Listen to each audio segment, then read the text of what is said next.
Do you know when something like that happens? Like the internet the internet comes alive, and so proud of like the memes. Like it's the best thing, isn't it?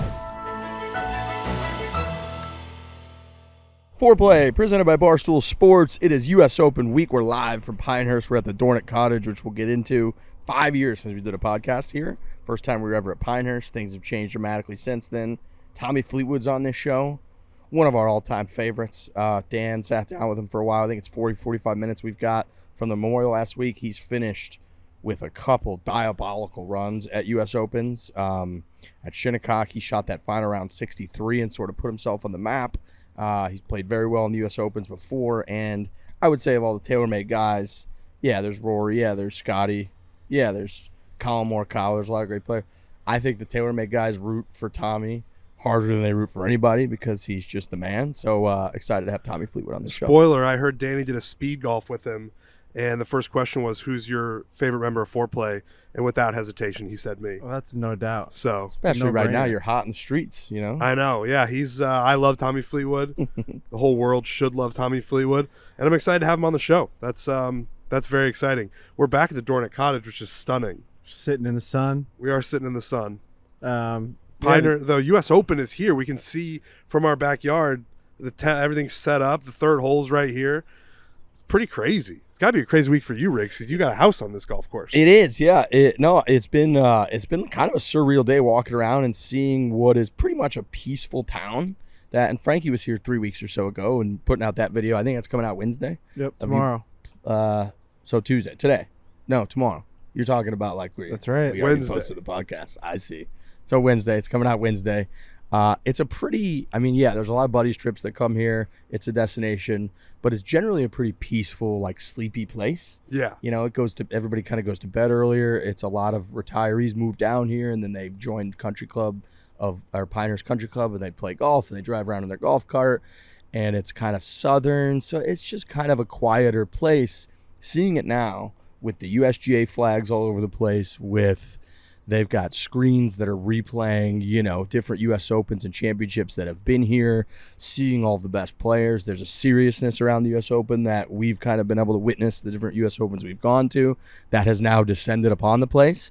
And it's cool. The build-out is wild. They moved Payne Stewart from behind the 18th green over into, like, the fan entrance area. So when you walk down the main entrance, I couldn't believe they moved Payne either.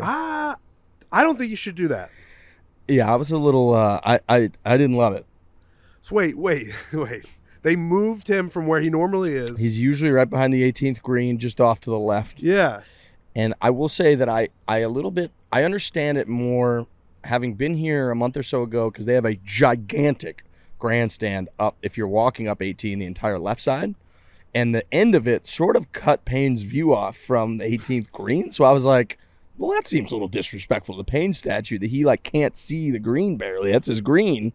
And then I saw Instagram where they picked him up and they moved him. I like it. Why don't we just put the Statue of Liberty in Kansas? No, I like it. They're giving him. What's a statue without its base? You can get into it. They've moved like the Statue of David all over the place in Florence. But that was true? Yeah. I didn't know that wasn't a statue. It was that was a sculpture. That's different. You put a statue. I would actually down. argue that it's crazier to move someone's sculpture that they put in a specific place outside of a specific building that they crafted with their own hands and just move it because you want it in a more touristy spot, as opposed to the Payne Stewart statue. It's not like he put it there. They're just memorializing him in some fashion at Pinehurst. Does it matter if it's behind the 18th or if it's in the entrance? He didn't put it there. You know what I mean? It's not his. My question is, did Da Vinci say, "I want my statue here"? Yeah. Because moving a sculpture to when me, Da Vinci died, he didn't know that it was going to be in the museum. To me, moving a sculpture is you can move a painting. It's the same thing. But you see my point, though. He built it outside of this this chapel or this huge building right in the middle of Florence, and then now it's in a museum.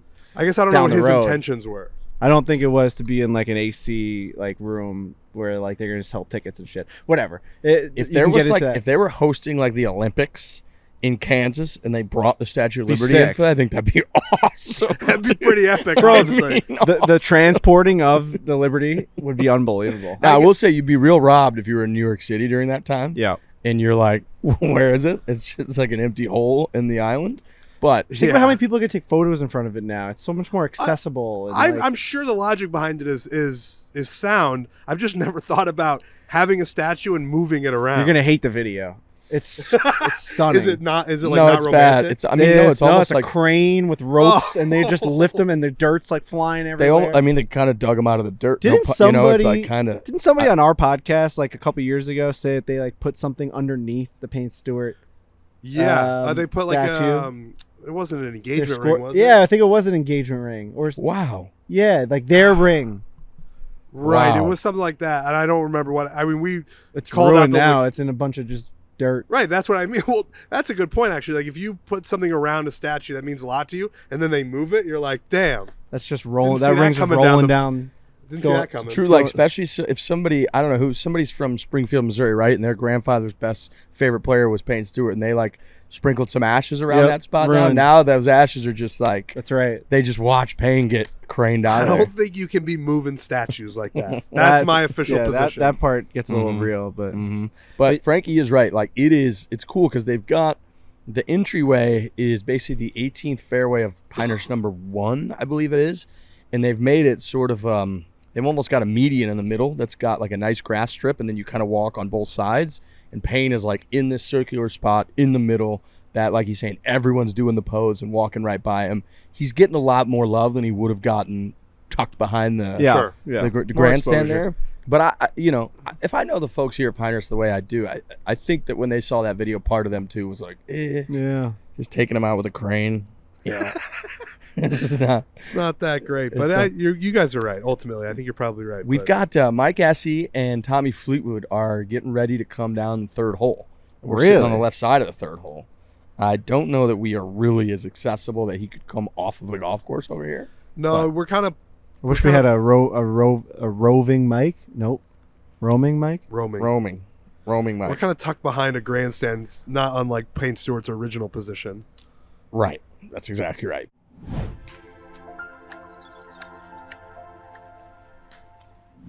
This episode of Foreplay is brought to you and sponsored by our lovely friends at Chevy Chevrolet. I've got a Chevy this week as my rental car.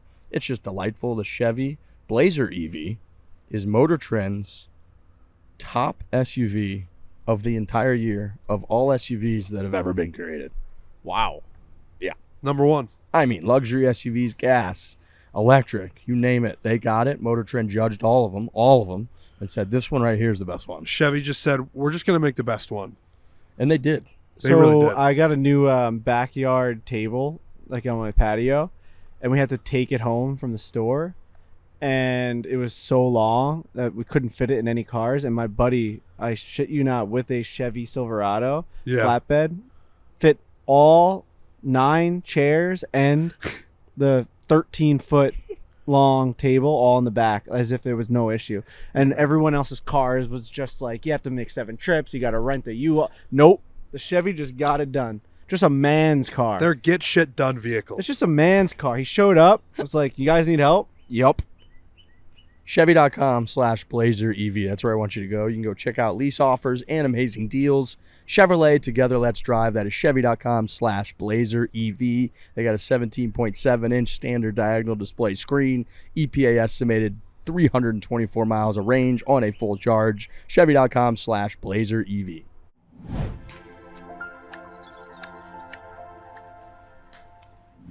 I'm fired up. The golf course reviews so far are that it's the players like it, and then it's really, really hard.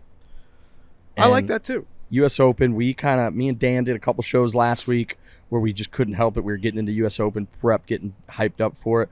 It feels like we're due for a U.S. Open to be really, really hard. We had PGA Championship, was great. They always deliver the great leaderboards and the great finishes. It's exciting. Bryson and Xander and Hovland. But it was 21 under that won it. You had to make a million birdies. I don't think it's going to be 21 under this week, boys. You don't think so? I sure don't. I don't. Frankie played it a couple weeks ago. Obviously different yardages and everything, but 1,000 yards shorter, but is that probably what it was? At least. Damn. Right, where do they play this thing from? About 76. Yeah, so I think we played 65. Dude, we 1,100 yards when shorter. we did the first ever 4-man scramble against Kevin Kisner out here. I think we came close to tipping it out, and that is an impossible golf course, certainly for guys like us. And Kisner, admittedly not the longest guy off the tee, but he was like, yeah, this golf course is incredibly difficult. My video comes out tomorrow, and we played it ball and hole from 6,500 yards in the media day just to see how I was going to play. We thought it was going to be like one of those 9 and 90-second videos. We didn't think it'd be a full YouTube video, but we're going to put all 18 holes up on the channel. You get to see the golf course. You get to see how an amateur plays it. But Josh, so I remember I was feeling pretty good about myself walking off the 18th hole, or I guess it was the 7th hole because we started on 8. And I was like, yeah, man, I kind of like played well at this place. And then I saw Joshua Kelly, the hole-in-one trick shots guy. Yeah. He tipped it out behind where they're going to be playing, like the back of every single tee box. And he's like, that's the hardest golf course in the world. He's like, that was not fun. Nothing about that was fun. Yeah. Yep.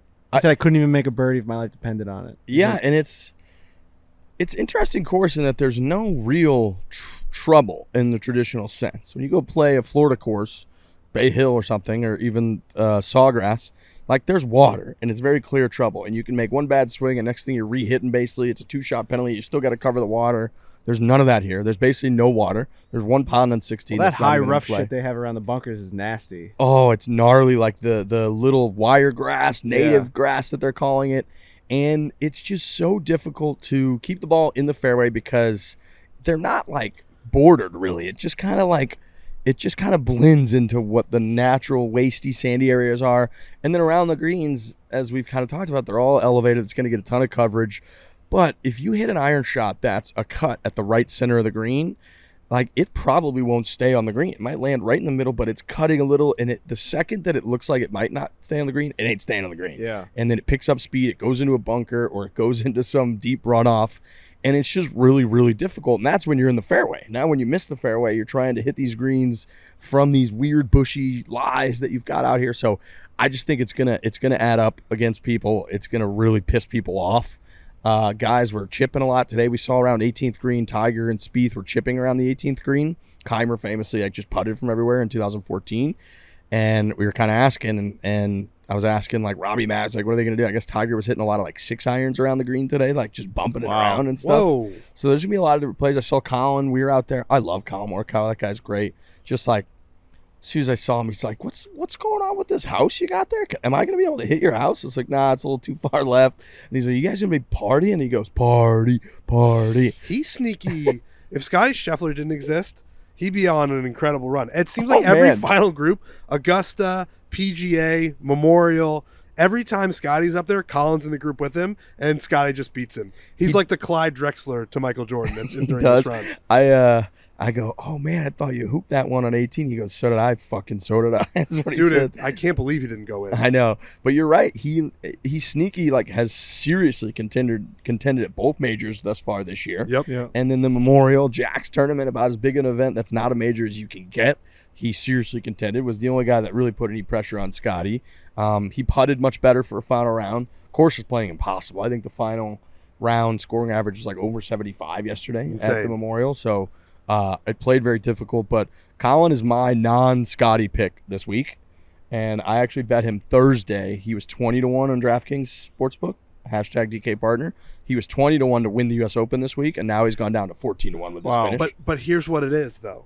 Scotty's just going to win. It's crazy to say, and me and Alex Bush were looking at the odds on DraftKings this morning. I think Scotty's plus 300. Was that what it was? 320, and like that's still. You should just take that. So I posted another. I bet again Scotty to win last week. He won, and I posted the screenshot. We're trying to promote DraftKings partner, and I just can't ever get over the responses that are like, "Oh, real bold" with 100 exclamation or 100 like laughing faces. I'm like, but he was plus 360, okay, and he just wins. And he won. Who wouldn't bet somebody plus 360? Imagine laughing at someone for taking plus money. Like, what are you talking about? It's plus, but it like in your actual head, it's like minus 150. He's playing against 100-something people that are unbelievably good. Right. Of course, he's not going to win. Why would he just win? Oh, then he wins. Right. You can. I understand laughing at chalk maybe when it's not a historic run, but it's like I'm laughing at people who even you right now being like, I'm going to take Collin Morikawa. It's like, light that money on fire. Put it in this fire pit right now and light it on fire. Dude, Scottie Scheffler's going to win the U.S. Open. Walking around out there are people who are like, who you like this week? And I'm like, I just look at him like, I mean, what do you want me to say? There's one guy who's winning every tournament. And it's not close. No, it's not. Like, I know that he didn't play his best even down the stretch at Memorial. But that is almost more to the point that he's going to win. Even if he doesn't play awesome, he wins. He also didn't play his best, like, because that golf course is impossible. Those last 2 shots into the green on 18 from Collin and Scottie, they hit pure shots, maybe a little deep, bounce right off like concrete into the rough. Never had a chance. Into a green that, like, that's like a bowl. There's all kinds of iconic clips of Tiger hitting it into that bowl, and it, like, rolls down towards that hole, and there's just bounced 20 one feet birdie all day on Sunday. Oh, my God, dude. Like, the Scottie thing, it's bet him till he doesn't pay you. Correct. And that's kind of the stretch that I'm on right now. And again, I want to take some. I took Morikawa because I think this is such a second shot golf course. I think that, and it's hard not to just say cliches that you hear on TV and see all the time, because people are like, what's going to win? You got to putt well this week. You got to drive the ball well this week. Sure, all that stuff always matters. But this is such, like, you got to just be able to keep your second shot on greens, because chipping and putting from around these greens is so difficult. And Morikawa is such a sick iron player. Watched him the whole back nine today, or 3 or 4 holes I was out there today, and he's just flushing the golf ball, man. He flushed his, like, 5-wood off the 13th tee. He was hitting sick irons, cuts, draws. He came over to me after he teed off on 13. He goes, all right, so you got any, like, members knowledge or, like, tips here? And I was like, just, like, don't miss the greens. And he's like, oh, and then a couple of seconds later, he goes, you know what? That's actually pretty good advice. I was like, yeah, no, it really is. Listen, he's playing great. It's not going to matter. I love Collin. It's just not going to matter. This Scottie Scheffler run is ridiculous. And I know that we just talked about him. People were going to pick him this week. But I was thinking in turn, like, him fist pumping yesterday when he made that putt was such a problem for the field. Like, if that guy's that hyped up about the Memorial, he's never won a U.S. Open before. And on top of that, like, he's never won a U.S. Open, like, at Pinehurst, which I think, especially after, now this is the anchor site.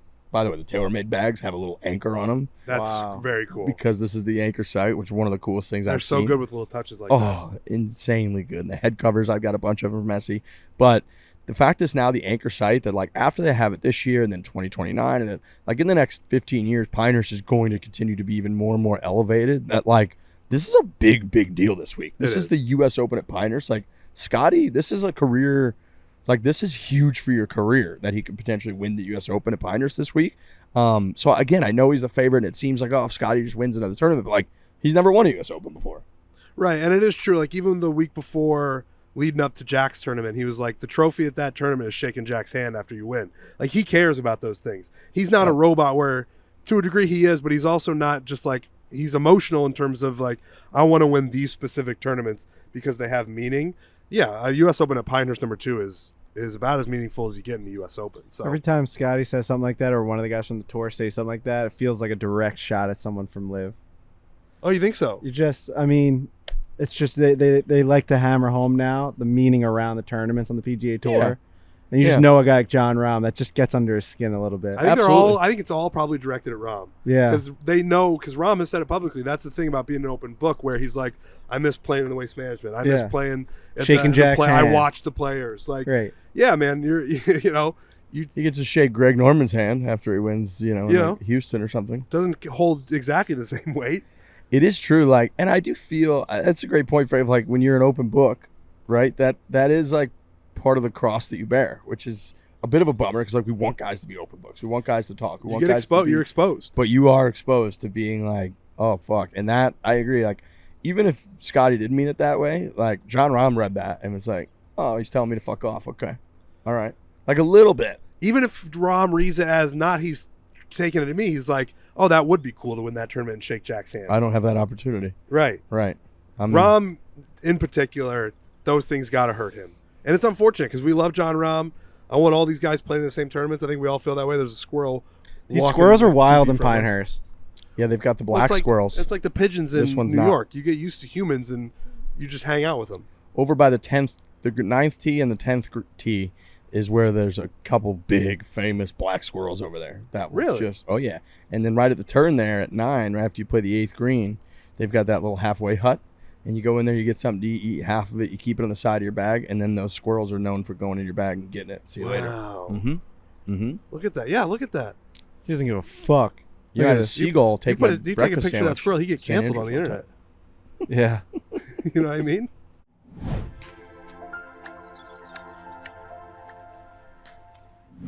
Did you know that Blink 182 is coming to Arizona? Oh. Whoa. Blink 182. Where are you? I did not know that. Yep, they're coming to Arizona. You can get tickets for a great price. We're at an event right now. I'm actually kind of pissed that we're talking about events. Our friend Why? Nate Bargatze Oh. was at UBS Arena where the New York Islanders play last night, and I didn't check my Game Time app. I was sitting home doing nothing.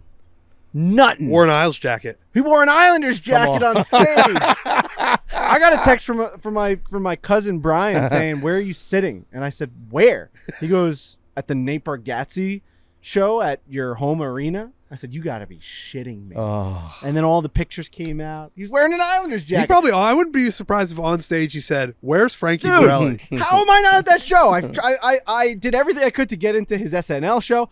The fact that I missed that is going to haunt me for a long time. Don't make the same mistake that I did. Go on Game Time. Check what's coming into your town. Like you see, the Foo Fighters are going to Scottsdale. The Blink-182 is going to Scottsdale. You got to figure out who's coming to town, what games are in town, because you don't want to be sitting on your couch on a Sunday afternoon being like, we have nothing to do today. Me and Hannah said that all day yesterday. We got nothing to do today. I could have went to a Nate Bargatze show, and I heard he murdered. Of course he did. I heard he murdered. One of the best comedians in the world. Oh, Blink God. 182, $35 tickets right now. We're looking at $35 tickets. Game Time is just the best. Take the guesswork out of buying tickets with Game Time. Download the Game Time app, create an account, and use the code FORE for $20 off your first purchase. That's FORE. Terms apply. Download the Game Time app today. Last minute tickets, lowest price guaranteed.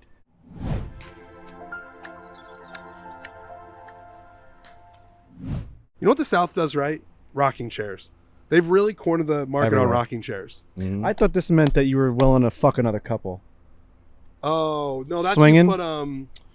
What do you put outside? It's a Adirondack fruit, chairs? A pineapple. It's pineapple. I think it's is, upside down But I pineapple. also Yeah. thought there was something to do with an Adirondack chair. These aren't Adirondack chairs. These aren't. These are rocking These are chairs. just rock. But what's the they do difference? have on all the TaylorMade stuff, one of their key things that they've gone with the Adirondack chairs at Pinehurst. What's the difference between an Adirondack Adirondack chair doesn't rock.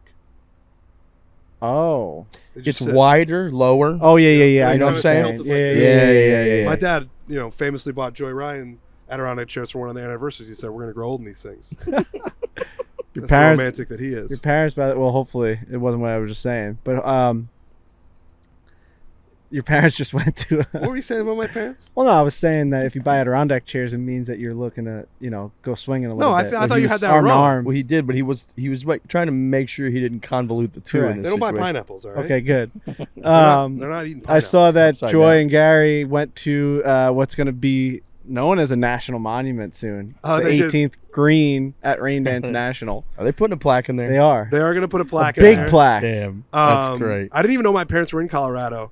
They're then there for like some graduation of a cousin of mine that I don't remember, and they just sent me the picture out of nowhere.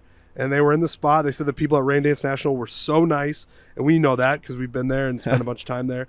Nicest people in the world. I'm already starting to get videos of people who are playing Raindance and hitting the shot on 18, which is very, very cool and crazy. I also want to say something about the plaque. And I know widely people are excited about the plaque. I did get a couple people being like, relax, it's an 88, not a 63. Those people also forget what we are and what this company is. Right. Mhm. Bro, I didn't go to them and say, I want a plaque, put a plaque in there. This is a very serious golf accomplishment, which it is. I'm on both sides of it. Those people are coming to me acting like I think this is the biggest accomplishment in golf history. Bro, we are a comedy company. It's a joke. And people that get it. Raindance National gets it. We get it. There's just some people who are like, it's crazy you're putting a plaque there. It's not that big of a deal. I know it's not, but I also know that it is. That's kind of where we live. You understand what I'm saying? 100% It's like, dude, it's a plaque for a guy who broke 90. This is it. That's funny. This is what we're doing. We create these things. Yeah. We have created a movement where people pay attention to it. People are like, oh, do I get a plaque for doing an under average job at work? It's like, if you can get people to pay attention to it, then yeah. Yeah, of course. I like Bobby Fairway's just got a hole in one. Congrats to him, by the way. Yep. They're dropping banners at Callaway Golf. There's this thing has gotten so big, the internet and YouTube golf, where it reaches people who are like, I don't understand why you're doing that. It's part of the whole thing. There's not a single person who is in on it that goes and looks at that plaque in real life that won't have a massive smile on their face. Yeah. Like Also, they're going to like- look at it and be like, Right. oh, like, man. there's no way they're going to take it too seriously or they're going to get Exactly. mad at it. Exactly. No, I know. Like- I'm mostly people are in on it, but there's just a couple people Oh, who are of like, course. I don't get it. And I know I'm talking probably about Like- 30 people when those posts got like 40,000 likes. But I just need people to like, we need to come back down to the level where we started this brand as an alternative golf brand. We don't take ourselves too seriously. And it's just a funny thing that I'm getting a plaque at a place where I broke 90. It's so much better than someone getting a plaque for shooting a genuinely like really Correct. good score. Yeah. Who cares? I know. That just doesn't matter that much. It's so much fun if you're just like along for the ride. like when Also, people like you said, just do it then. If people are getting mad, go do it. Get the movement behind you. You sound Make- like an asshole when you. And Whoa. I'm talking about myself here. You sound like an asshole where you're like, yeah, man. People are like, oh, these guys play shitty golf and they get paid and they have the best equipment, the best teachers. I'll just do that. And it's like, All right. okay, No one's stopping you. I know. And it's you sound like an asshole when you say that, but like, it's just like we're just doing it, man. This is our jobs. Also, Right. these are our jobs. Mhm. We have to do this. Correct. we're required to do this. I had a guy a couple of months ago be like, I was at a bar or whatever, and we were talking, and he's like, "Yeah, I could do what you guys do so easily. Like, I could get a job at bar, so that'd be great." And you can't answer that, but I remember wanting to just be like, "Why the fuck don't you then?" Right. You know, I didn't get some fucking. At this point, it feels like a lottery ticket, but I went in for a job application just like everybody else. I went in for an interview. Why didn't you? You could have been in front of me in line. Right. I didn't. You know, Dave didn't just like pick me out of a pizzeria. I had to go do it. Right. I So hate. like, go do it then. I don't hate know. Don't get talking mad that at way, me. But it's Well, it's not. It's none not of a this bad is way to talk. nepotism. Like right. I'm not Dave's cousin. I'm not Dave's nephew. Right. You're not Dave's nephew. You're not Right. Dave's nephew. No, sure I'm Right. not. It's been a long time. I've been here over 10 years. You guys are coming up on a decade too Yep. in a couple years. It's like this shit. And again, I'm speaking to mostly I've gotten 99.9% positive. You let the haters know right now, Trent. No, I just sometimes I'm like, it's not that serious. The Right. plaque is not that serious. The 88 is a great accomplishment. I'm proud of it, but it's also not that If you serious. think it's serious, then you are not in on it, right. which is a bummer because it's fun to be in on it. It's so much more It's a fun. good time. One guy. You want to know how dumb the internet is? One guy, because we posted a clip. I think maybe it was like yesterday. Or someone resurfaced a clip. Maybe it was like this day in Barstool Sports or whatever. And someone responded to me being like, "You guys really put this out the same week that Bob got a hole in one?" And I was gonna say, it's actually the opposite. We put it out a week ago. Like, Yeah. And the guy was mad about it. That's how dumb the fucking internet is. It's like, actually, you have that wrong. You have it completely opposite. What are you talking about? Now I gotta fucking respond to you. Like, that's what the internet's come to. Where that guy, and he's starting to get a couple likes, like, look, classic foreplay stealing the thunder. It's like, what are you talking about? This thing came out a month ago, essentially. Yeah. The fuck's wrong with you? We're just putting out an extra clip. It is interesting to watch. Like the internet has gotten to a different place from when we put out Breaking 100 when I did it to Breaking 90. It's just the vitriol is there. Yeah. It's very strange. I heard quite a few like, "Hey, tell Trent, way to go out there today." Oh yeah, I mean, People are pumped. thank you to. I've been getting stopped all the time. It's been very, very, very nice. And again, 99.9% has been positive. So it's been awesome. And Also, just way to go. thank you. Way to go. Thank you very You much. fucking did it. You I went did, out man. there, you hit the shots. It was a windy day. Everybody at the next day at the Hard. Classic was like, "Dude, it was so windy yesterday. I feel bad for Trent trying it out there today." Like, none of those people at the Classic thought you did it. Right. And I was like, "Yeah, no, I think he did it." From Yeah. what I heard, what I'm understanding, he did it. No, I feel really great about it. I really do.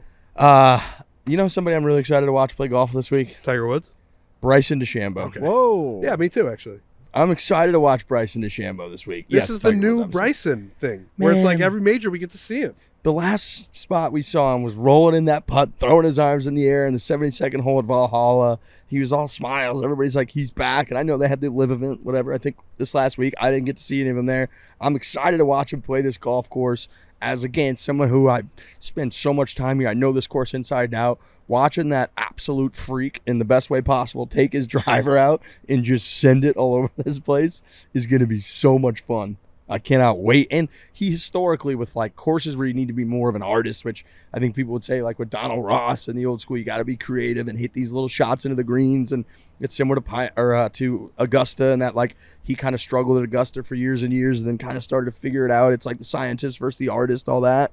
To see him out here and navigate in this place, I can't fucking wait. I'm very excited to watch Bryson. Yeah, he's on the major championship tour. For people who don't watch Live regularly, which seems like a lot of people, you get Bryson 4 times a year. He was great at the Masters. He was carrying one of those, I don't even know what you call those things, directional posts. Signs, yeah. And then he was great, obviously, at the PGA. And yeah, I'm excited to watch him. He's must-see TV when he gets to play in the big fields. I can't wait to watch him, man. I'm pumped. And then Mr. Woods. Tiger Woods been out here a bunch. He was out here last night walking out there. It was Joey, and because he played with Cantlay, so Joey was out there. It was a very comfortable group. Charlie Woods is out of school now because it's summer break, so he's been all over the place with Tiger, basically like assisting him and caddying out here. Pretty much, like walking around this place. This is about as good of a setup course-wise at this point in Tiger's career with his leg that we're going to get. It's a flat walk. We talked about that at the beginning. It's going to be hot as fuck. It is hot as fuck. It's going to be like this the entire week. It's going to be like 90 degrees and humid, which if you don't love that temperature, it's not my favorite temperature in the world for Tiger Woods and his back and his leg and his half being, the Terminator situation. Yeah. That's a great thing. Oh, yeah. I saw pictures. TaylorMade was putting out pictures of him walking around, and he was so sweaty, and it got me pumped. Seeing him, just knowing that his body definitely feels better out here as opposed to all these other places where it gets cold in the morning, blah, blah, blah, whatever. Yeah, I'm not going to say he's got a shot, but if he's ever got a shot, flat golf course, hot and humid for the bod, we'll see what happens. You got to think your way around this place, and I mean that in the sense of like, it felt like it. Valhalla is not one of those courses you got to do a ton of kind of pull out driver. You hit it as far as you can, and you try to take an iron right at the flagstick, and you do that 18 times a day. Yeah. Whereas this is a little bit more. You got to think. Even this third hole right here in front of us, they're going to move that tee up, I think, probably Saturday morning or so to 300 yards. People are going to be able to take rips at this green from 300 yards. The 13th hole, I watched Minwoo Lee today hit like a 2-iron or something, and then everybody teed off for their game, and then he was like 1 second, and then he ripped driver up near the green. Awesome. And went for it, which was fucking awesome to watch and see. So you're going to have some options out there. But yeah, I think Tiger here, he's finished second and third, I believe. Or he finished third, I think, in 1999. Yeah. Payne, Stewart, Phil Mickelson year. He was right there. He finished, I think Payne ended up winning at 1 under. Phil was like even, and Tiger was like 1 over, something like that. And then when Michael Campbell won in 2005, Tiger was, I believe, tied for second or solo second that year. So he's played well here before. 2014, I don't even know if he was playing golf still. Phil Mickelson, maybe he turns back the clock here. Yeah, one more time. Wrote him down on my list. He's an icon around here. Big time. Oh, my God. Yeah. The whole thing when Payne almost kissed him on the 72nd hole after he made it. Talking about like having a child as a gift. He had the pager the whole week. This was where Phil had the pager. Yep. And if the pager went off, he was going to leave. Yeah. So, yeah, Phil, I mean, who the hell knows out here? But yeah, I'm juiced up. I'm fired up for this entire week. The weather, like we said, kind of looks great. And it's U.S. Open week. I got a question for you guys that's unrelated. Sure. Well, real quick before that third hole when we played at Brendan, if the fact that bringing it up to 300 yards is insane because that's about where we played it from. And I remember Logan, our caddy, was like, we have to just like rip a hybrid up here. And I was like, all right. And we do. And I end up in a bunker. And then you go up there and you realize you could just rip a driver or you could just hit like a 7-iron. So there's going to be so many of those decisions based on where they put these tee boxes. Yep. Where, I mean, if you're a professional, if you're Tiger Woods, you have your whole bag at your disposal on that tee box. Quite literally, you could hit a pitching wedge or you can hit a driver. Yes. And we were watching a lot of guys hit irons. On the third hole, when the tee's all the way back, it almost makes the hole boring. It's just an auto, just like you hit it like 280 right down the middle. And even then less. Like they'll probably hit it 240 to 250, short of these bunkers that you hit your hybrid into. Yeah. And they'll hit wedges in, all of them, and they all just play it the same way, which is not that sweet. Versus, and unfortunately, because 156 players, I believe it is, and the U.S. Open is hard, so it's slow as fuck. So they can't really move the tee up until the weekend, When that'll be a Sunday tee thing? So it could be Saturday and that Sunday. Would be crazy. Which would be fucking awesome. And I went back early in the day so guys can start to take risks. Yep. Like if you're 4 or 5 strokes back, you're like, I'm going to fucking make an eagle on this hole. And there was a great shot from that USGA put out last week from 2014 when Martin Keimer drove the green and landed it. He had like 20 feet for eagle or something. I don't think he made it, but he had like a legitimate eagle putt on that hole, which is so cool. And he landed it like 10 yards short with a little cut like right at it, and it like skipped up there. So that hole's fun, and that's one that, like, as you know, like if you miss long there, you're like out of the tournament. Yeah, it is fucking brutal when you go long. And then if you end up in those bunkers, it's a really hard like fairway bunker shot. You have a 70-yard bunker shot up to a turtleback green. Everything's dead behind it. Yep. And then we were watching, man, on 13, like the 13th hole today is kind of a tricky. It's another one that's short. That if you remember when we played Kiz drove the green because they moved the tee up for that one. Oh yeah. When we played against them, it was like 280 or 290 or something. They also, like, one day if they on the weekend, if they don't move it up on the 3, they'll probably move it up on 13, which would be cool. By the way, I was getting away yesterday. We're hearing this drone above us. Got drones. I was just flying my drone on the golf course yesterday. Yeah, that's wild. What? Whoa. I mean, there were guys putting on 6, and I just had my drone above them, like way above them, because I was trying not to. I was like, oh my god, this is a practice round. But I was trying to get sweet pictures of the house with like U.S. Open stands up. Yeah. I mean, I flew the thing all the way up by 17. USGA is going to kick your door in. It was insane. I was like, there's drones everywhere above us. Shouldn't allow me to do this. Wow, that's pretty wild. I know. But 13 is another really cool one where they could drive the green. But that one's also, you'll see guys, it's a bit of a weird tee shot because if you go a little bit too far left, it looks fine, but you run out of room, and then guys will have to hit wedges up like out of the sandy, wasty stuff to this green that if you miss a yard short, it rolls 50 yards down. Right. And you've got this pitch like up the hill that's treacherous. 16, that's usually a par 5 for us where you hit it over the pond, and it's like slight dogleg left off the tee, and then you hit down to like this really cool, almost like cathedral like green that's surrounded by a bunch of tall pines. What's the hole where it goes straight up? And when you're on the green, you're looking back, and it's like you just walked up. It's probably the highest. 13. Is it 13? That is it. Okay. Where so they're going to make that kind of drivable then. Yeah, I think they will one day. And that's kind of got the shared waste area in between because you go right back down the other way. Yeah. Yep. That's like that'll probably be the hardest walk for Tiger, right? Going up that hill. Yep. It's not even that bad. No. And then going down the next one on 14, which is a cool par 4. Yeah. So, yeah, I think 6, which is right out here on the other side of 3 here. 6 historically plays as the hardest hole. It's like a 240-yard par 3. Yeah, you probably played it from like 200 or 210. If that. And, like, now imagine that's 50 yards longer. Yeah, that's insane. And there's, like, nowhere to hit it on that hole. It's a really tight gap. Bunker on the left, bunker on the right are both, like, bad spots, especially the bunker on the right because it just all runs away from you. But, yeah, man, it's tough. I asked Joey today. I was like, what do you think of this place? And he's like, it's good. It's really hard. Yeah. Yep. That's exactly right. Can't wait to see Joey talk a little hockey.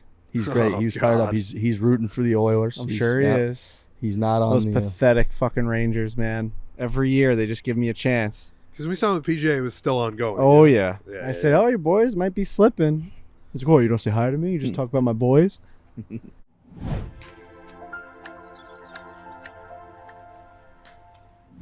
Give Dad the gift of golf this Father's Day with the Rapsodo MLM2 Pro. Look, this little machine that they've come up with at Rapsodo is awesome. Yes. Keep those things in our bag. We travel all the time, so you're trying to stay light. You're trying to stay mobile.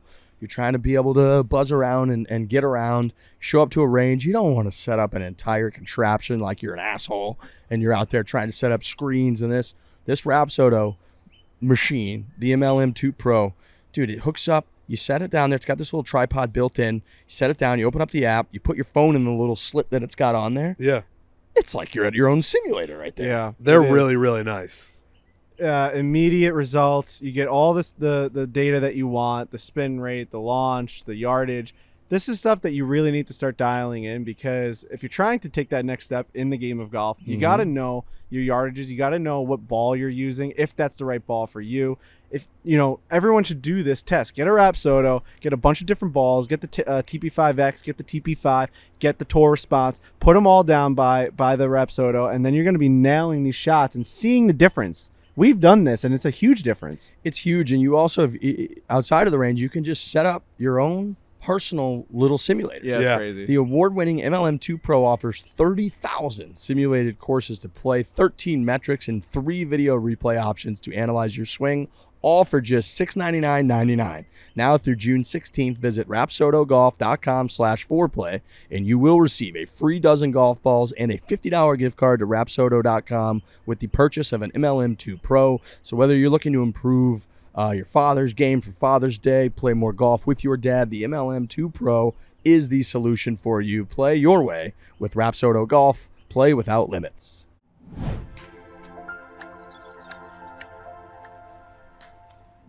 So I watched the Lance Armstrong documentary. Okay. Like a week ago or so. And throughout it, I kept thinking that they didn't do enough. I mean, he is kind of a prick. He just comes off like throughout the whole way. And this is a post. This is relatively reveal. Recently. Okay. This is relatively recently that they did this documentary.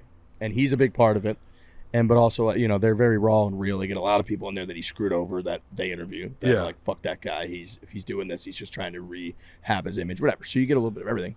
But it got me thinking, how do we feel in general about PEDs, especially in a situation like that? And what I was going to say is what I don't think they did enough justice to was that, yes, he did it. He was lying about it. He sued other people and ruined other people's lives in an effort to cover it up, which makes him a bad person. But every single person was doing it. Yeah. So he was still the best racer of all of the people that were doing it because everyone was doing it. I see what you're saying. You're saying you still got to be the best. If it's a level playing field, regardless PEDs or not, if everybody's on PEDs and you're the best guy on PEDs, you're still the best guy. You're the best guy. And there's a whole, at the beginning bit, he talks about when he first comes out and he's like, all the stats sort of, it seems like back this up. His first couple of years out on like the tour, the cycling tour, where they're just riding bikes around. He's like, he was for years and years when they were all the same age. He was the best guy, and then they get out there, and the guys that are doing the PEDs and the doping, I guess is what it was, the doping, were like just beating him. And he's like, I was training as well as I could possibly train. I was performing as well as I could possibly perform, and I was just getting beat dramatically. And he's like, and it drove me nuts. To the point where eventually we just had to start doing it. And he's like, once we started doing it, then I was better than everyone. Yeah, I think it's two different questions. There's one that we're answering where it's, if you're the best, you're the best, especially if everybody's doing the same thing. Yeah. But then I think where it gets a little dicey is the guys on the fringe that aren't doing it. But because then you're just then everybody has to do it. And I don't know, that's probably a negative, right? You definitely don't want that. Right. He also, like the year that he got like testicular cancer and like nearly died, should have died. He's like, that was also the same year that I started taking this stuff. Right. So there's some bad stuff. What is it? EPO? Is that what it is? Yeah, exactly. And they're like, in the thing they interview him, they're like, do you think like because you started taking this stuff that led to you getting cancer? And he's like, I don't know, but I have not ruled out the fact that like that's the one year that I started taking it and I got testicular cancer and almost died that year. Yeah, so you're talking about bad stuff. I never know where I fall with that because you could talk about baseball and it's like a lot of the guys weren't taking it and a handful of the guys were taking it.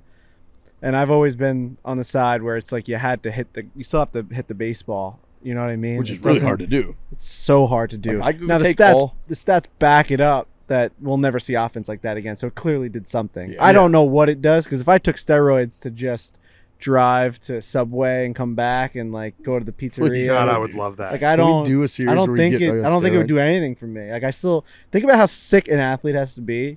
Or if you inject this like superhuman stuff into your body, you become even better. Like you have to already be an unbelievable athlete. Well, that's the thing with Barry Bonds, where it's like Barry Bonds was already the best. It's such an interesting, like almost experiment. I hate to use that word, but you took the best guy and gave him all the stuff, and what happened? Every record happened. Right. Yeah. So I know what you mean. There has to be a base level. Like I couldn't start taking the cream, the clear, whatever Bonds and them were taking. I'm not going to get an MLB contract in a year. I guess like I wish I was like in that world, or like you were just a fly on the wall to see how many guys would take it if it was accessible, because it's still a risk to your body.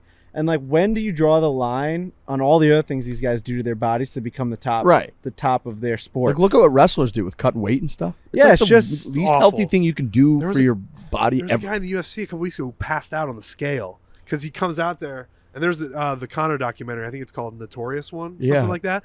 Bro, they won't even show the cutting weight parts of it because it's so detrimental. It's horrific for you. So bad. You're right. Like, it's the same shit. What? Well, it's like you watch all these guys that they do all these crazy preparations to get ready for cryo-freezing, aligning your eyes, doing all this crazy shit.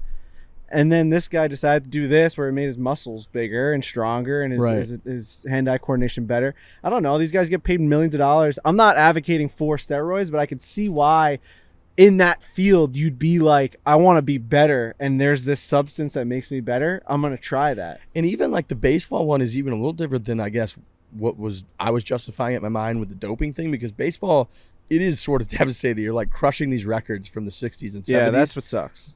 By guys that are doing it versus guys that weren't doing it. Like, it's fun. Whereas like the racing, what I was trying to grapple with is like everyone in the race is doing it. Right. So it's like if you're not doing it, you're at a disadvantage. Instantly, you have no chance to win or finish in the top 50% because you're just not doing it. So then you do it, and you're like, oh. And they gave a simple stat of like, they say that like at most it could be like a 10% difference, and they're like, well, the Tour de France is a 100-hour race, and like the difference between first and last is like 2 hours or something. Yeah. And they're like, that's 2%. So if you're 10% better, you're blowing out the field. Yeah. Right 100%. away. So everyone's doing it.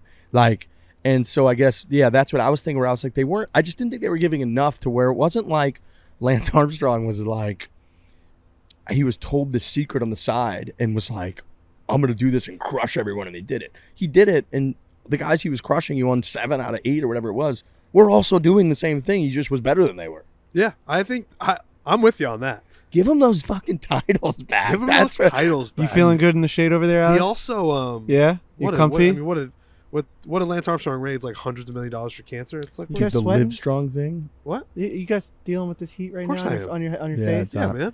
I just think like we always do this to ourselves. We have a huge house. This is where Donald Ross fucking lived. Huge house. We can go anywhere. Backdrop's great. There's shade. There's you just pointed to a place where there's no shade. There's shade over there. I'm looking down there. There's so much sun right there. There's shade. There's shade. There's quite literally shade on the other side. We're in it for the aesthetic.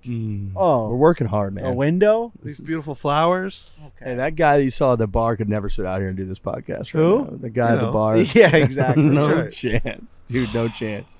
No, dying out here. The Livestrong thing was nuts. He saved so many people's lives with the Livestrong. I've got a buddy named Mike that has had a Livestrong bracelet on for no joke 13 years. Has never. I think it broke once. So he's had 2 Livestrong bracelets. Still wearing it now. Still wears it to this day. Ironically or not? Not. He just can't take it off.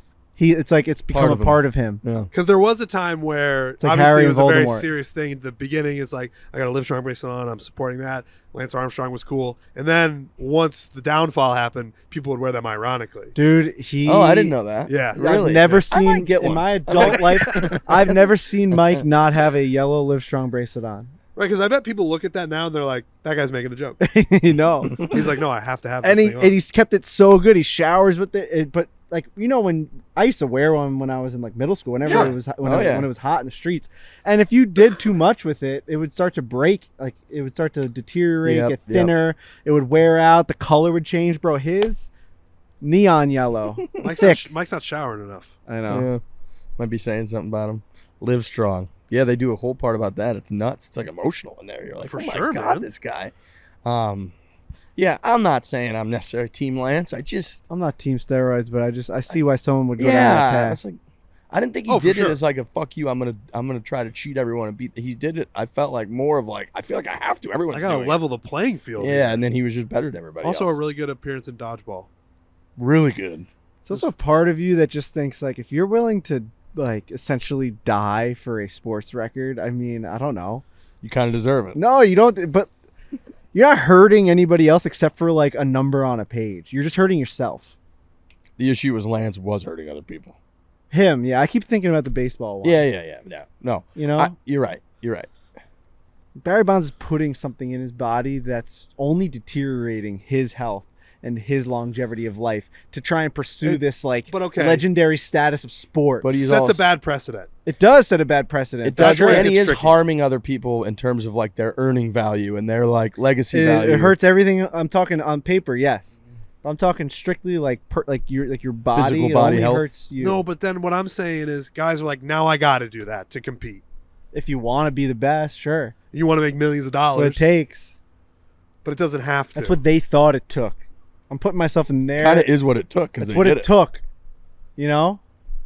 What is Sammy doing? He's got 50 home runs. I might have to, like, you just never know. Sammy definitely did. Right. Dude, when you look at those clips of Mark McGwire, ridiculous. St. Louis guy, we were going nuts for Mark McGwire at the time. We just didn't even think anything of it. When you look back at it, that he looks like a cartoon character. That was a toothpick. They were flinging these things. Dude, you see something. But I like to flip flop a lot. And now you look at a guy like Aaron Judge that can hit. Like yesterday, he hit a 442-foot home run. He has 25 home runs already in this early season. That you do want to preserve that. There's freaks out there that can do it naturally. Well, that's why everybody loves Griffey. Right. Oh, because as far as we know, he's 600 home runs. 660 maybe. He almost hit 700. I'd have to look. You know what else I watched recently, Frankie? You'll love is The Captain. Oh yeah, Derek Jeter. Good. Wasn't as good as I wanted it to be. Well, as a guy like me who didn't like, you have the relationship with all of that. I didn't know all of that. So then it was really good because all they did was just recount all of his great moments, but they didn't show you anything. 630. Okay. 630 home runs. They didn't show you any of the behind the scenes stuff I wanted to see. Yeah. Like it wasn't the Jordan documentary where it was like him in his hotel room, like hiding from the paparazzi and going out to dinner and like arguing with like A-Rod. Like they just interviewed him and A-Rod and they talked about it. I wanted to see the footage. I know there's footage out there. There had to have been a camera room. We never got to see behind the scenes footage of that 97 to 2000 Yankees ever. The 98, 99, 2000. Cocky. Them like going out talk with of the town. Yeah, going out with like Justin Timberlake and Eminem, and I guess just for me, like I got to live it kind of for the first time. It was a sick run, dude. Oh my god, that guy's life is a joke. His last home game, he hits a walk-off home. Like, what are you talking about? Literally a fantasy. Like, what is actually like? I'm almost with you. I need to find out what's wrong with his life. There's got to be something fucked up. We were waiting for 3,000 hits. The way he put the Marlins in waiting for 3,000 hits, so much so that I went to the bet page and I was on the 11th hole. I was like, he's not going to get it today. He needs 3 hits. And he hits a home run off David Price as the 3,000th hit. I missed it, and I lied about it for 5 years. Mm-hmm. He came clean on here, I think. He lived the life of like an individual sport athlete in a team sport that it should not happen that way. And on a baseball team, you shouldn't have that type of notoriety. I mean, you guys, if you were Yankees fans, it would drive you crazy how much people say he's overrated, his defensive stats. It's like, the guy was a fucking winner. That's really what it comes down to. I don't know what else to tell you. He just wins. There's a reason why he was a unanimous. Was he unanimous or one guy? One motherfucker. Those old crusty baseball. Jeff Shacklefords. They I saw that. Mariano was unanimous, right? I think we eventually got there. Yeah, but Jeter was before. They do. It is like he makes such a good point where he's like, "Do we all play baseball to like see who could get the most individual stats, or do we all play to win?" Right. It's like the whole goal is to win, and we win. He's like, I don't A-Rod over and fucking see like whatever they're doing there is great, but like we're winning here. The stuff for Jeter that's like you can't. Is it the intangibles? Is that the word I'm looking for? Mm-hmm. Where his work ethic was pushing forward the rest of his teammates to a point where they were the most well-oiled machine you could possibly even imagine. Like you had Derek Jeter as your captain. The kid was like 24 years old, going out there and working his fucking bag off. Like taking pitches, fouling off pitches. He's your leadoff hitter. He's batting second. He's shortstop of the New York Yankees. Never taking a day off. He was a Yankee fan when growing up. Like that's the stuff that made them the team, the core, and that stuff's not going to show up on a Hall of Fame stat sheet. No, I also like that's like 3,300 hits. I mean, how many fucking hits did that guy have? It's nuts that A-Rod came to New York at that time. I know, and Jeter thought he was a pussy for it. Yeah, literally a pussy. Left. Yeah. He goes, I would never ever leave shortstop for someone else. Oh, he looked down on A-Rod as like one of his like inferior teammates for doing that. You're like, you left, and A-Rod's just this goofball being like, I'm here, I'm ready to win a World Series. I want to win. Like, and Jeter's like, I don't respect you. One last documentary recommendation before we throw it to Tommy, because I know we've been going for a while. Mm-hmm. Unfortunately, Bill Walton passed recently, and they did a 30 for 30 on him called The Luckiest Guy in the World. So good. I gotta watch that. I watched it. What an incredible life. I gotta watch that one. You have to. So if anybody hasn't watched that, The Luckiest Guy in the World, ESPN, incredible. What a beloved guy.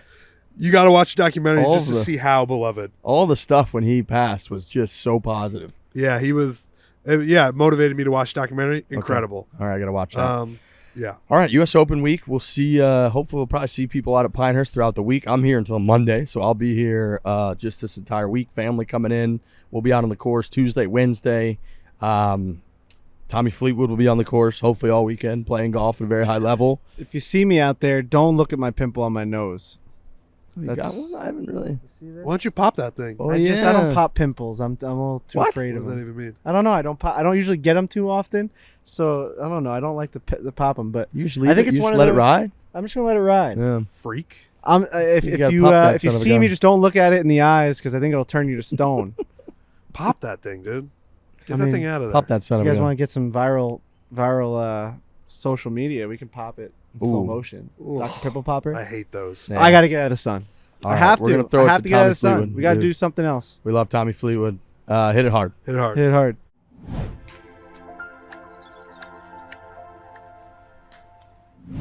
Simply Safe is advanced home security that puts you first. Simply Safe offers advanced home security and 24/7 monitoring that is accessible to all with low upfront costs and monitoring plans for less than $1 a day. My home here in Pinehurst, we use Simply Safe all throughout it. We got a bunch of security cameras outside. Obviously, we have people stay there, rent it out a good amount. We also use this electronic pad on the front so that people can get in. We can change the code whenever we would like, and then we got it set it up, wired all over the place. It's incredible how simple it is. I'm kind of a moron when it comes to technology. Very easy to mess stuff up. Simply Safe, you wouldn't believe how easy they make it. Set that bad boy up in a few minutes. It's been operating for years, no problems. Friday morning, I got a bunch of Simply Safe notifications, and it was motion at your front door, motion in your on the side of your house. And I was like, what the hell's going on? And I looked on the app, and there was a bunch of fire trucks and ambulances and police officers. I'm like, what is happening on this street right now? Paramedics trucks. So paramedics trucks, as Danny likes to call them. I go out there, and the guy across the street from me, this older couple across the street, they keep their house beautiful, amazing planting and all this forest type stuff. They're out there 24/7. The people behind them, this lady, she mixed up the gas and the brake. She went right through their backyard. She drove right through their backyard, knocked down all their fence, over all their bushes, into a tree. She was okay. Years and years she got that right, and then just one time you get it wrong. Yep. So, and I got notified from my Simply Safe. I was like, what is this commotion outside? It was Commotion crazy. in the ocean. Wow. By partnering with Simply Safe, you'll have real peace of mind, which you like to have. Get an exclusive 20% off any Simply Safe system when you sign up for Fast Protect Monitoring. That's Fast Protect Monitoring. Just visit simplysafe.com/foreplay. That's simplysafe.com/foreplay. There's no safe like Simply Safe.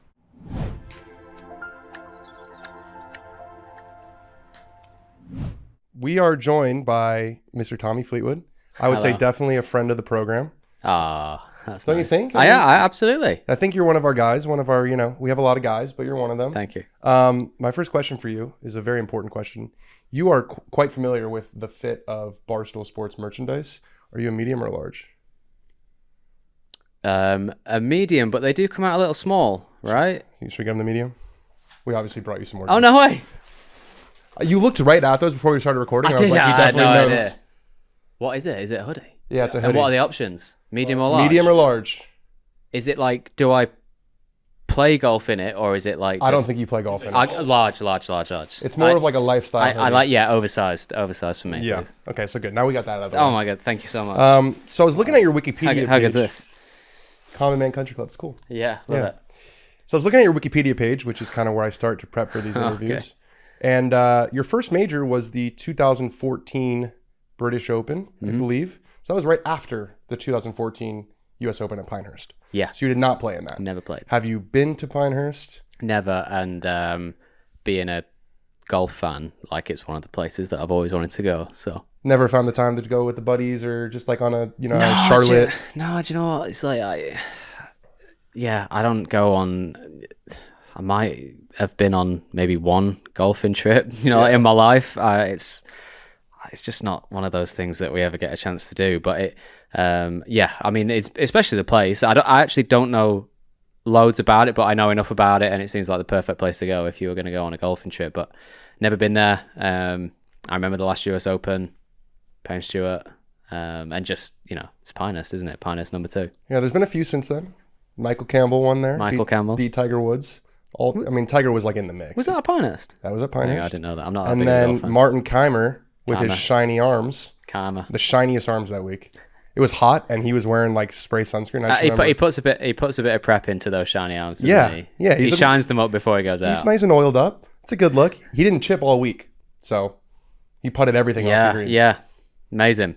They say it's a little bit different this time, right? It was grainier, I think, last time, but they say it's a little bit kinder maybe around the greens. But it seems like a good strategy. What did he win by? About 20? He won by 8. Yeah. It was kind of a dead week. I remember Ricky was like in the all orange. It was kind of the height of Ricky, and everyone was hoping that Keimer would fall apart, and it just never happened. No. He's got 2 major He was a killer. Yeah, dude. Keimer was a killer. He's had a very interesting career.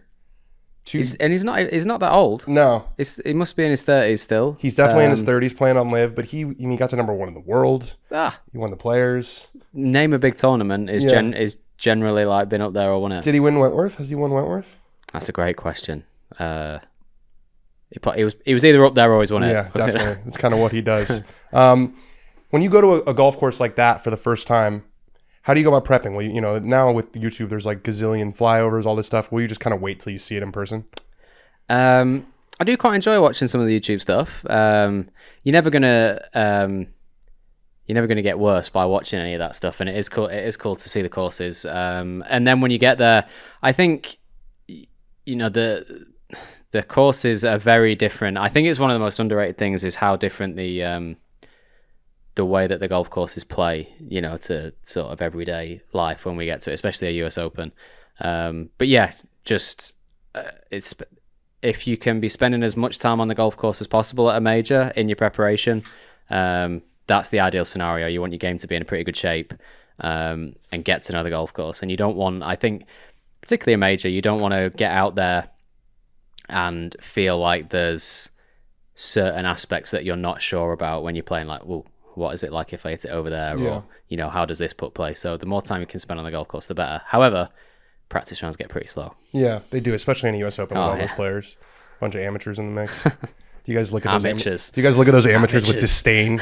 Loser. Amateurs. You have 2 63s in the final round of the US Open. One on a real golf course, one on a pitch and putt. Just how much better was the Shinnecock 63? This is a long running joke where, and I'm from Los Angeles. I was so excited for the LACC US Open, and then I just couldn't. It was a complete dud in my opinion. Do you not like it? I didn't. I mean, the golf course is good. It's a great golf course, but the way they set it up with the behind the first tee, it was like all Rolex, so there was no atmosphere. There were no fans on certain corners of the golf course. It was just quiet and dull. But I mean, was those 2 rounds? I feel like I don't know if anyone else has shot 63 twice in the final round of the US Open. What is it about Sundays at the US Open? It's a nice habit to have if I can keep it. But I've had some bad ones as well. The Shinnecock one was particularly special, and I think I'll always remember that, especially when I felt like you're starting the day a long way back. I had a lot of belief at the time. I was playing very well, and I do think the last 4, 5, 6 holes there, I felt like I could win the US Open. I was still at a pretty early stage in my career, but I think that for me was that was like a special time on the golf course, and I couldn't. I made a stupid bogey on 9. I always remember that, but for the back 9, especially the last few, couldn't really do anything wrong. Always felt like I had a chance for birdie. I remember you hit 2 perfect shots on 18. Oh, filthy golf shot, that 6 iron. And then missed the putt low. But yeah, that was cool. But I did enjoy the one at LACC. I 3-putted the first, and I missed a 5-footer on the last. Is that right? And then everything in between was good. It's the most classic golfer mentality of all time. You exactly. 63 twice. Walk off disappointed. Damn it! I walk off disappointed. It's been an interesting year for you. You've had Finno, who's been your caddy for so long, hasn't been here. You've had Adrian on the bag a couple times. I'm going through caddies from TaylorMade. You might want to try Bob McIntyre's dad. I heard he's pretty good at it. By the way, yeah. Great story. We'll get to that in a bit. You had Gray Moore at Augusta. Unbelievable. Now you have Clarkey, I think is his name. Yeah. Has it been unsettling at all for your golf game to have that many different guys? It's been different. I think, of course there's an element of, I guess, because it wasn't out of choice. It wasn't like wasn't like you guys were having a breakup. Exactly. It wasn't like things haven't been working and things have not been going well, and I needed that, fresh start, if you like, or needed something new. So, yeah, it is that little bit unsettling. I think I've had the same person by my side for the last 8 years, if you say, and literally every situation I've been on a golf course, I've had the same person with me, both good and bad. So when it has to change like that, it's a little bit unsettling. Having said that, Adrian's one of my, closest people out here. Well, closest friends in life. Gray, phenomenal. Known him for a long time, and I've, felt so comfortable with him at Augusta. And I think the thing with Gray was that I just felt no matter what golf shot I hit, wherever it went, he was going to know what to do next. And that was great. And then Clarkey I've known for a long time, and he's, a great caddy. So I've been lucky with the people that have sort of stood in, if you like, and followed up. And but yeah, it's been a different year. I still feel like I'm playing some very, very good stuff, and the results have been fine, just not always what you're looking for. Yeah, you're 38th in the FedEx though. You're not. It's not like you're going to lose your card. You're doing okay. With Gray, was it kind of fun? I don't know if you handed him the check or you wired it over, but like, did that feel kind of good? Yeah, it was. Yeah, one of them very like satisfying things in life. And again, he makes like no big deal out of anything. He was just like, thanks, Tommy. It was just like, yeah, just yeah, it was cool. He was great all week, and I think I actually, like the paying him was obviously great, and what a beautiful thing that is. But walking up the last on Sunday, being on the last green, like that those are priceless things. And for somebody that you're close to, I said to him, so we're playing the practice round on Monday. I've known him for a long time, but there's still like so many things. When you're out on a golf course with someone, you talk a lot. How many times do you think you'd been to Augusta? Not like, how many times have you had him as your caddy? Probably maybe not quite double figures. Okay. But anyway, when you're with, I'm all of a sudden with him so much, and it's actually when you're actually playing Augusta, when it's not, I've only done that 2 or 3 times, when you're playing Augusta and it's not the tournament, you have to actually get around pretty quick. Like you're not just wandering around and strolling around, you have to get around. And anyway, so we're talking, and I thought, I've never asked it. I was like, what was your first Masters? He sits there and he thinks about it, and he's lived in Augusta his whole life, and he said it was either 61 or 62. Right, so he's been going to the Masters since then. And, I was not expecting that number. Me neither. And like Arnold Palmer. And then it was. Yeah. And he went before Arnold Palmer made it big. So he said before Arnold Palmer came along and all of a sudden golf got huge, he said if you lived in the town, it was very easy to go to the Masters. Anybody could go. So he knew it before then. And so then walking up the fairway on Sunday, obviously my best finish in the Masters, an amazing experience for him after a lifetime of going. I think that was, much cooler in a way. That was an awesome story. And I want to thank you because we got a lot of views out of that story. So. Yeah. How is Finno doing? He's good. He's chipping and putting at home. I saw a video or a post where he was like caddying for his daughter. His daughter Zara. Yeah. That scar he has is crazy. Yeah. The scar's pretty big, right? I feel like he needed to look tougher. He needed to look harder. Yeah, you're right. Because he was definitely not an intimidating guy. No, at all. he did. When he asked me if I was on crack at the U.S. Open. Were you? No. Oh, okay. No. That was the week before. Okay. Yeah. But no, I mean, he's on the mend. He's doing really, really well. I think he's still awaiting his first scan where they look at like the scar tissue from where they've, had to crack his sternum open and everything, and that's healing, and then check his heart. But he's doing really well. He's been walking every day for a while now. He's chipping and putting. I think he's obviously not the most patient character in the world, so he's probably getting bored at home. But I am speaking to him, pretty much every day. So that's great, and I'm sure he's just desperate to get out. But he's doing really well.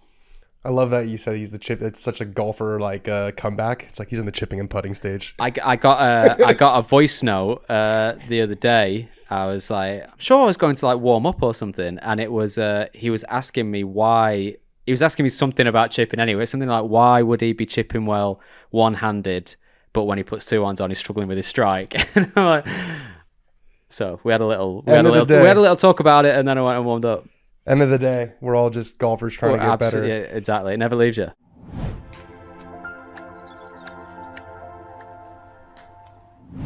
What are you getting, Pops, for Father's Day? Anybody know yet? Oh boy. Oof, it's tough because there's certain things that dads like, but you got to get the right things. Did you know that G4 is dropping a collection especially for him? That's one of them. Shoes are a huge purchase for Father's Day. Their Father's Day capsule they've got. It's called a capsule. Ooh. You guys ever do like a time capsule or anything like that? Yeah. Yeah, time I think we capsule. did one. Cool. Yeah, McVeigh Elementary School. I wonder where that thing is. Probably about time. You guys just forgot to dig it up. Underneath Everybody Payne. just moved on. It's underneath Payne Stewart statue. Where is that thing? Wonder what I wrote in that thing. What do you think you wrote? I have no idea. I have Hello? no I idea. can't wait to open this in my flying car. Did the Islanders win the cup? Oh, that was mean. That's probably true. No, The didn't Father's know the Day Rangers. capsule has everything Pathetic. you could ever want for life on or off the golf course. Whether he's traditional, modern, or just wants something fun and new for his golf look, G4 has got it. There's also everyone's favorite classic golf shoe, the Gallivanter, now available in spikeless and soft spike. That's true. I got a pair of the soft spike ones. So you got spikeless and soft spike Gallivanter options because G4 accommodates pretty much everybody, especially fam. Go to g4.com/4. That's g4.com/4, F-O-R-E, for 10% off your first order. g4.com/4. You're going to get 10% off your first order.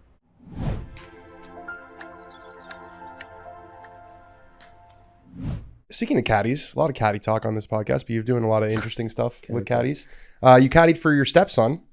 Yeah, thank you actually for your little post about that. That was really cool. You know, when it was almost Oscar's favorite thing about the whole experience. You know, when you want to say thank you, you can just text me and say thank you yourself. Yeah, but it's not the same. It's not the same. Yeah, right. In person is really different.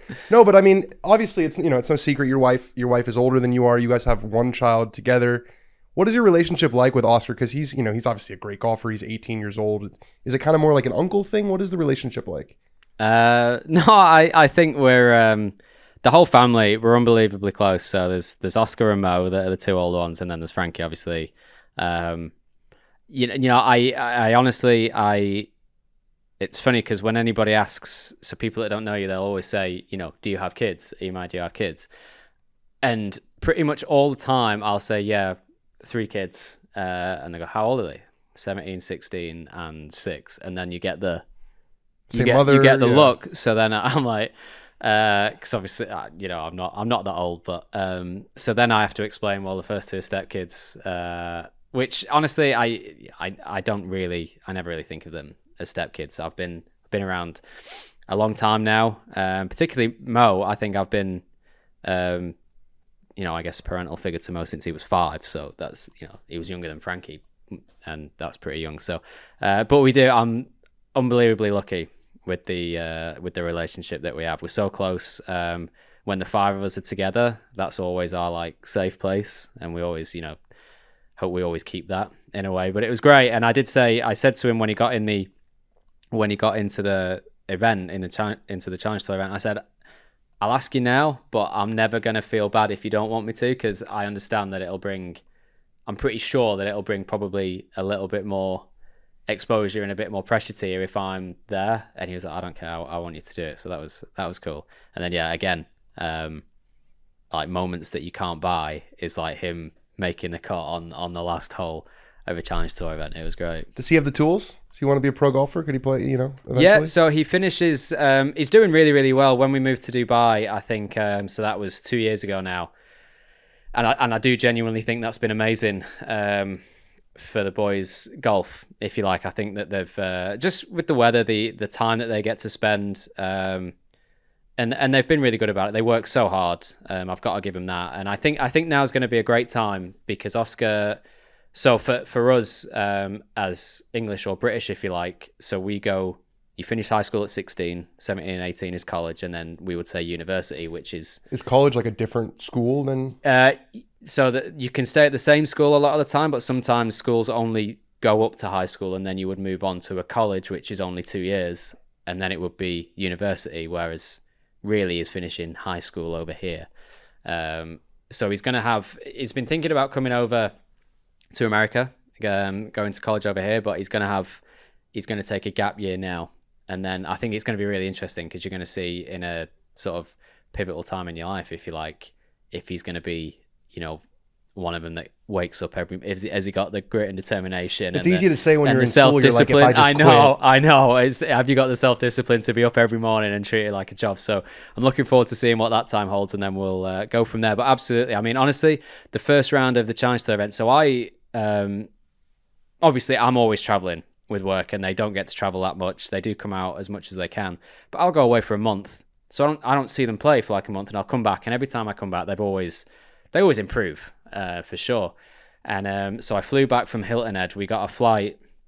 It was a Sunday night flight from Orlando, which lands in a Monday evening in Dubai. And this was the week of the Challenge Tour event now. So we walked through the door at like 9:30 p.m. or something. Oscar says, I've booked a tea time for 8:15 in the morning tomorrow in Abu Dhabi. It's like, no, well, come on. So I caddied that day, and he played fine. I was like, he's playing all right. Seems to be doing okay.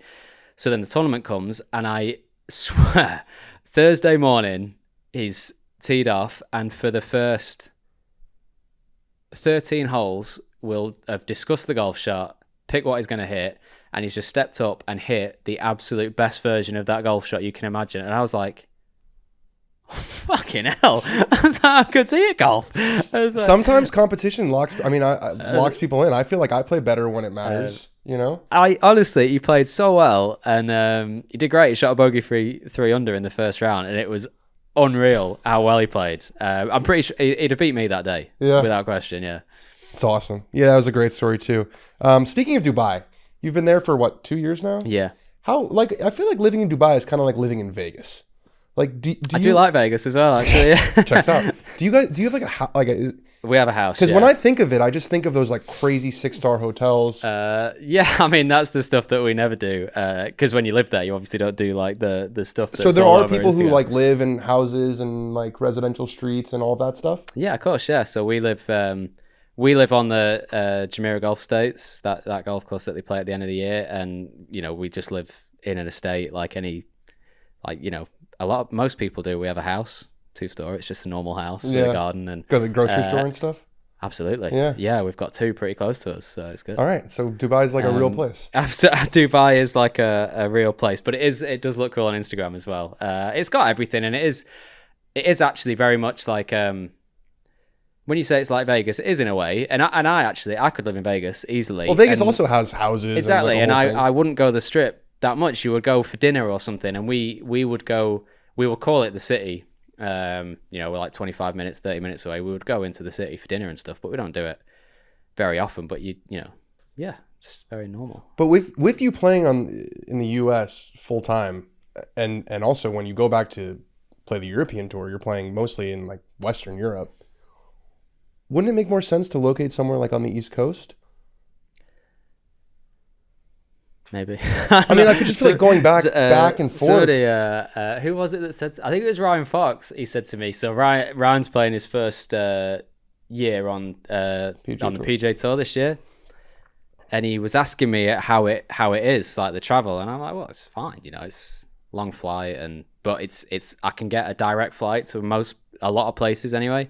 I'll be on the road for 3 weeks, 4 weeks, and then I'll go home for 2. And then I'll do it all again.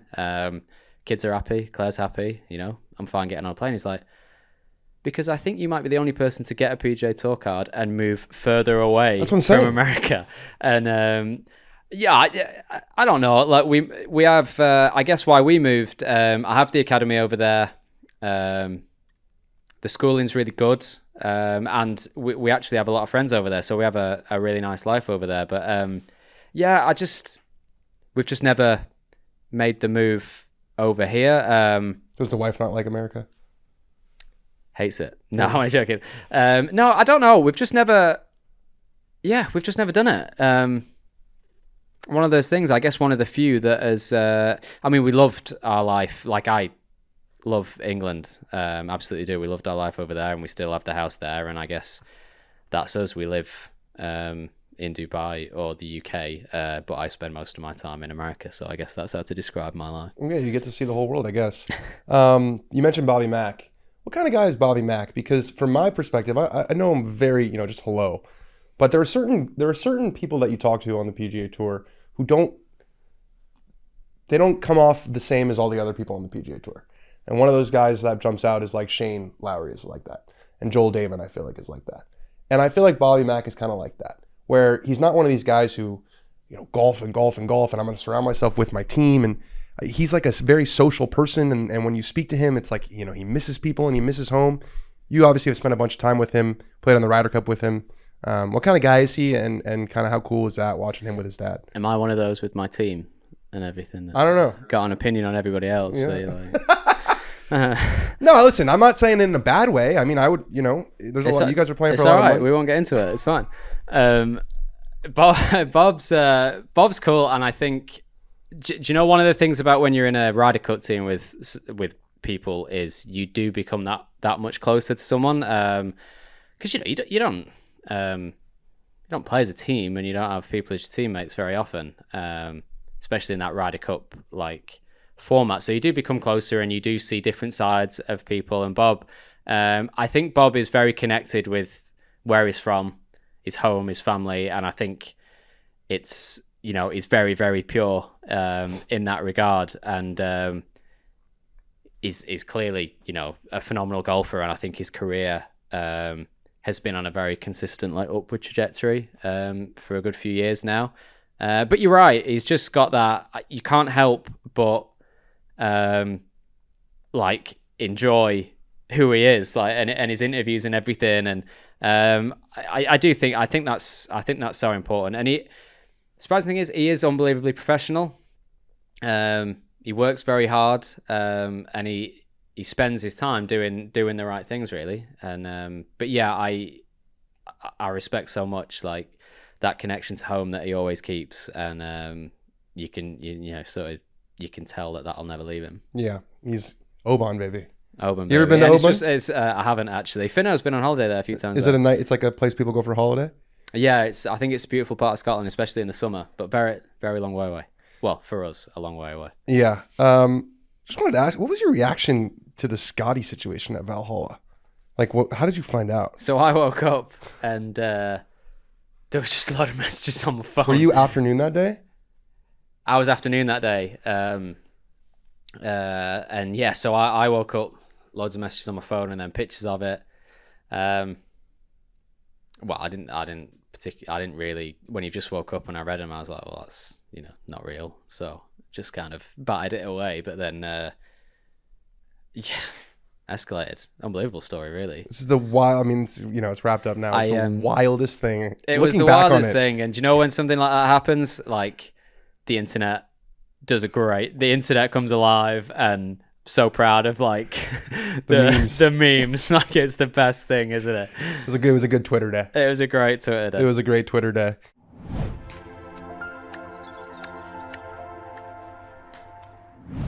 I have to give a big shout out to DraftKings Sportsbook. I've just been having myself an excellent time this spring/summer, and it is really as simple as Scottie Scheffler and Nelly Korda. Two of them for a while. I just bet on the best players. They just continually were victorious. Unfortunately, my two future for the NHL teams are out. I had the Bruins gone. I had the Dallas Stars gone. And then I also bet on the Dallas Mavericks in the finals. Probably not looking great. Probably not looking particularly great. Nope. But that Scottie Scheffler guy, he just keeps it chugging and keeps helping me out. I just love having skin in the game. And have you ever heard me talk about the basketball on this show ever? No. I'm into it because of DraftKings Sportsbook. There you go. Yeah, you just put a little on something, and you're having yourself one hell of a time. I think I am going to go Scottie this week. People can throw laugh emojis at me, say that's chalk, that's chalk, that's chalk. It's just a smart play. That's all it is. When you're watching the golf tournament, when you're watching this championship, the U.S. Open, not betting on Scottie seems foolish. You know what I mean? Yes. Mm-hmm. And you're watching him move around the golf course, and he's just better than everyone else. And you're like, you have to be on the other side of that. You have to say, I got to avoid this guy. I got to root against him. That's a hard place to be. Hoping for him to miss fairways and miss putts, and it's not easy. It's going to be frustrating for you. The beauty about betting on Scottie, too, in DraftKings Sportsbook is that come Sunday, you've got a chance. Yeah. You know? Yep. There's many of these guys that you can take. Golf is just so hit or miss. You can shoot 80 one day and shoot 65 the next. Mr. Scheffler is pretty much not going to say that. There's a very good chance that he's going to be in contention. And we don't know what we're talking about. We're just looking at the numbers, and we're just watching golf. And I like the number Scottie Scheffler. Yep. That's the number that I like. And I also, like I said, I like Collin Morikawa this week. He's 14-1 now after a good performance. He's played well. But you can pick your own choices. You go on to DraftKings to do it. You can play fantasy golf at DraftKings. Very simple. If you're hitting the links this weekend, the pros are down in Pinehurst. That's where we are. Be right there with them from tee to green with DraftKings. Assemble a team of golfers. While staying under the salary cap, then you can sit back as your players score points. The only way to add to the excitement of this weekend's tournament would be if you were playing in it. This is the other best choice. New customers download the DraftKings app, use the code FORE for a free shot at a share of $1 million in prizes with your first $5 deposit. That's code FORE, only on DraftKings. Code is FORE, only on DraftKings.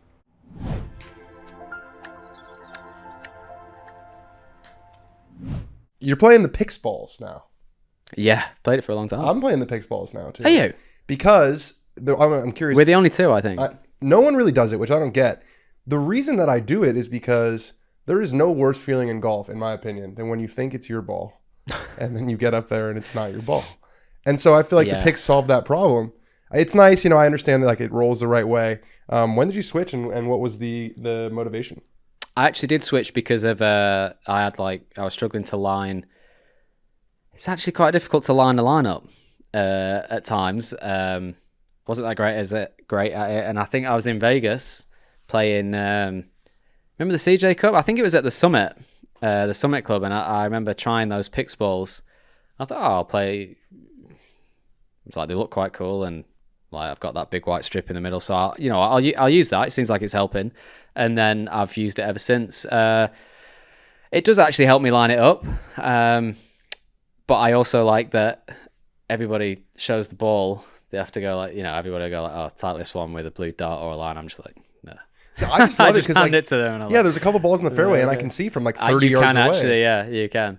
I just like it. And I think TaylorMade, one of the best things about it, TaylorMade have been doing a really cool job now over the last 2 years where you get the major ball, certain tournaments, they do a different style picks, and I actually really like it. So like the US Open, they'll have a US Open ball, a Pinehurst ball. Do you need to get used to that, a different visual?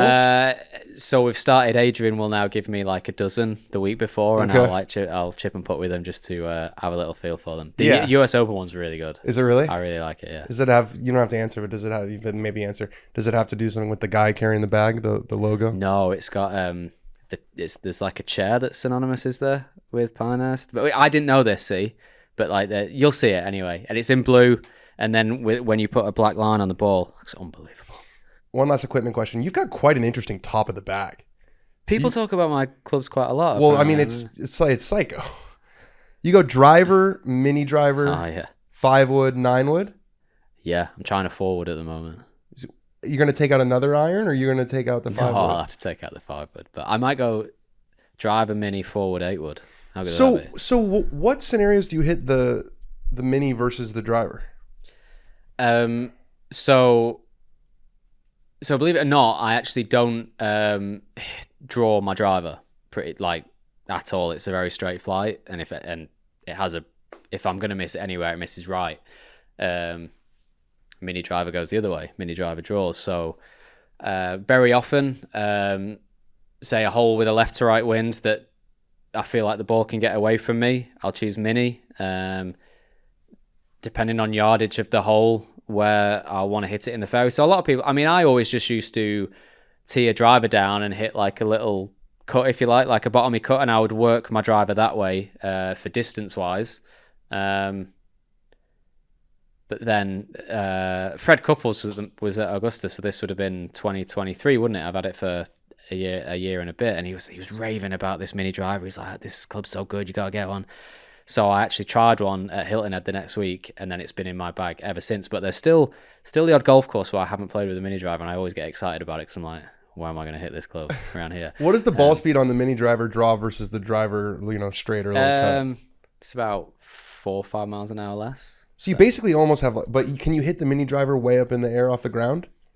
Decent enough. It's still not it's still not as comfortable as a 3-wood, where it's got like a shallow face and you feel like you can get it deeper on the face and hit it high. But it's just something that I've worked on. I practice with it off the ground and everything, and I'm actually very comfy with it now. And because it holds its spin really, so you're always going to catch it.